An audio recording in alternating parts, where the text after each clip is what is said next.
అన్నారం సుందిళ్ల జలాశయాలు వారి కనిష్ట drawdown MDDL స్థాయిలో నీరు నిల్వ చేయాలి. అన్నారం వద్ద 116, సుందిళ్ల దగ్గర 126 ఈ స్థాయిలో బ్యారేజీలు సురక్షిత పరిధిలో ఉంటాయి. 3 పంపింగ్ స్టేషన్లు ఒకేసారి సమన్వయంతో పనిచేయగలుగుతాయి. అన్నారంలో 5 టీఎంసీలు, సుందిళ్లలో 3.78 మొత్తం 8.8 టీఎంసీల వరకు నిల్వ సామర్థ్యం ఉంటుంది. 8.8 నేను ఇంకా 10 చెప్పినా నేను 8.8 అంటే 90,000 cusecs. Where is the danger for Bhadrachalam? నీకు ఇష్టం లేక భద్రాచలం కొట్టుకుపోతుంది అని పోయి ఒక తప్పుడు ప్రచారం, అబద్ధాలు రేవంత్ రెడ్డి గారు చెప్తుండడానికి ఇంతకంటే సాక్ష్యం ఏం కావాలి? ఇంతకంటే సాక్ష్యం ఏం కావాలి?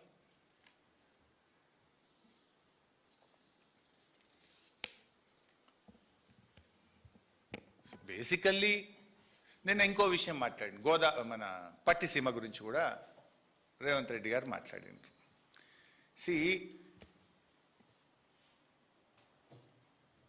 గోదావరి నదిలో బచావత్ ట్రిబ్యునల్ ప్రకారం 968 టీఎంసీలు తెలంగాణకు, 518 టీఎంసీలు ఆంధ్రప్రదేశ్కు పంపిణీ జరిగింది. ఇది ఉమ్మడి ఆంధ్రప్రదేశ్ అసెంబ్లీలోనే పెట్టారు. సో విత్ ఇన్ దేర్ 518లో పోలవరం ఉన్నది.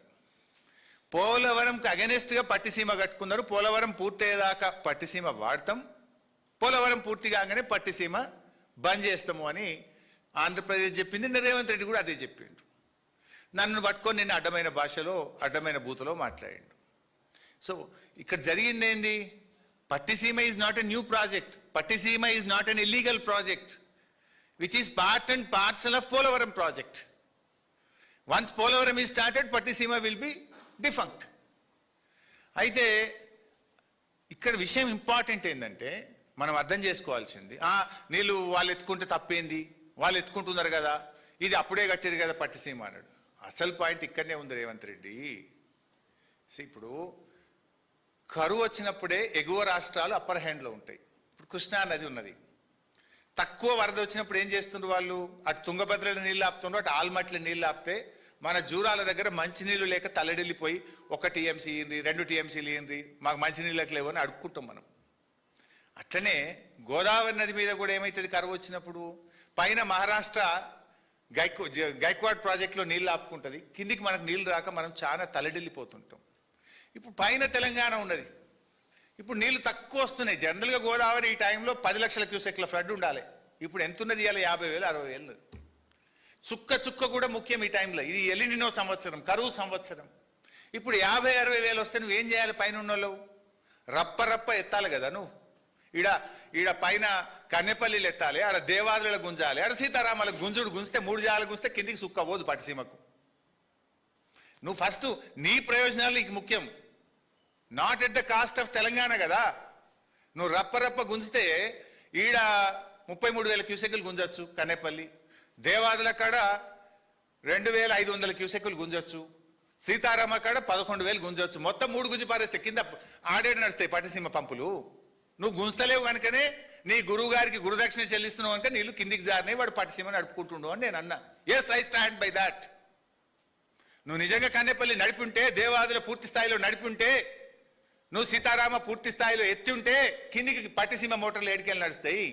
వీటిని వండబెట్టి నువ్వు కింద బారిస్తున్నావు. ఇవాళ ఈ నిమిషానికి నువ్వు డ్రామాలు ఆడుతున్నావు, ఎన్డీఎస్ఏ అని ఏదో కథలు పడుతున్నావు. కన్నెపల్లి మోటార్లు వత్తు అంటే దేవాదులలో ఎన్డీఎస్ఏ అడ్డం వచ్చిందే నీకు? దేవాదులలో 10 మోటార్లు ఉన్నాయి. దేవాదులలో నువ్వు 2,500 క్యూసెక్కులు ఎత్తచ్చు. నేను మొన్న తిట్టినాక, మేము గట్టిగా అడిగినాక 800 వెళ్ళి ఇప్పుడు ఏదో నిన్న 1,200 1,300 తీసుకుంటున్నావు. మరి ఏం చేస్తున్నావు? నిద్రపోతున్నావా? గాడిదల పండ్లు దొమ్ముతున్నావా? పందులు కాస్తున్నావా? నువ్వు నీకేం మాట్లాడొస్తుందా? మాకు మాట్లాడరాదా? దేవాదులలో 10 మోటార్లకు 4 ఎందుకు నడుస్తున్నాయి, 6 ఎందుకు బంద్ పెట్టినావు? 2,500 క్యూసెక్కులు దేవాదుల్లో ఎత్తగలిగే అవకాశం ఉంటే ఎందుకు 1,000-1,200 ఎత్తుతున్నావు? వరంగల్ జిల్లాను ఎందుకు ఎండబెడుతున్నావు? ధర్మసాగర్లో కానీ, జనగామ కాన్స్టెన్సీలో కానీ, నర్సంపేట కానీ, పాలకుర్తి కానీ, పరకాల కానీ 75% చెరువులు ఎండిపోయి ఉన్నాయి. మరి ఎందుకు నీళ్ళు ఎత్తుతలేవు? చెరువులు ఎందుకు నింపుతలేవు? వానాకాలం పంటకు నీళ్ళు ఎందుకు ఇస్తలేవు? గాడిదే పండ్లు గిట్ట దొమ్ముతున్నావు రేవంత్ రెడ్డి. నోరు నీకే ఉందా? మాకు లేదా? Can't we speak? కానీ మాకు సంస్కారం ఉండదు. ఇంతకంటే గట్టిగా తిట్టగలుగుతా, నోరు ఉంది నాకు కూడా, బట్ సంస్కారం ఉంది మాకు. ఎత్తు దేవాదుల నీళ్లు, ముందస్తు నీ ప్రణాళిక ఏది?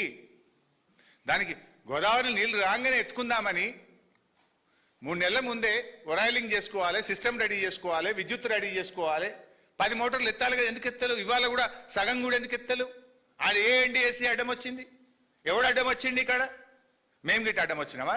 ఎందుకు ఎత్తలేవు నీళ్లు దేవాదుల కాడ? నేనెందుకో నోరిప్పలేను? పోతాం రేపో మాపో దేవాదుల కాడికి పోయి ఆడ ఎన్ని మోటార్లు నడుస్తున్నాయి, ఎన్ని మోటార్లు నడుస్తలేవో ఆ నది సాక్షిగా, నీ పంప్ హౌస్ సాక్షిగా మీ తప్పిదాన్ని ప్రజల దృష్టిలో పెడతాం.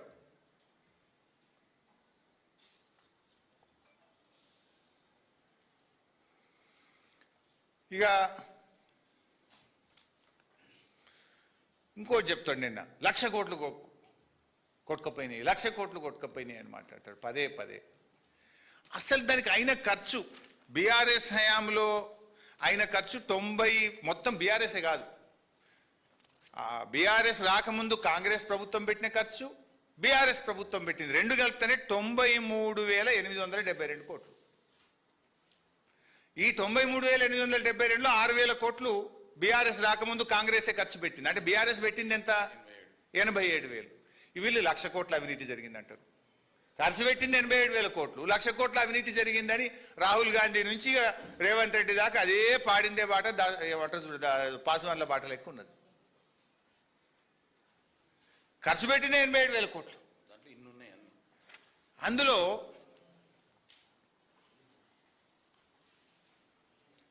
అసలు ఇన్ఫాక్ట్ వాళ్ళ మామ, ఆయన పేరేదో ఉంటుంది, సూదిని పద్మారెడ్డి గారే చెప్పిండు, అరే 1,00,000 కోట్ల అవినీతి జరగాలి, ఖర్చు పెట్టింది 87,000, ఇది 1,00,000 కోట్లు ఆడికెళ్ళి అవుతుందని నీకు పిల్లనిచ్చిన మామని పద్మారెడ్డే చెప్పిండు. ఆ వీడియో కావాలంటే పంపుతా చూసుకోసారి. నీ మామ చెప్పినాక కూడా నీకు బుద్ధి వస్తలేదా? రేవంత్ రెడ్డి తప్పు మాట్లాడుతుండు, నా అల్లుడు తప్పు మాట్లాడుతుండు, నా అల్లుడికి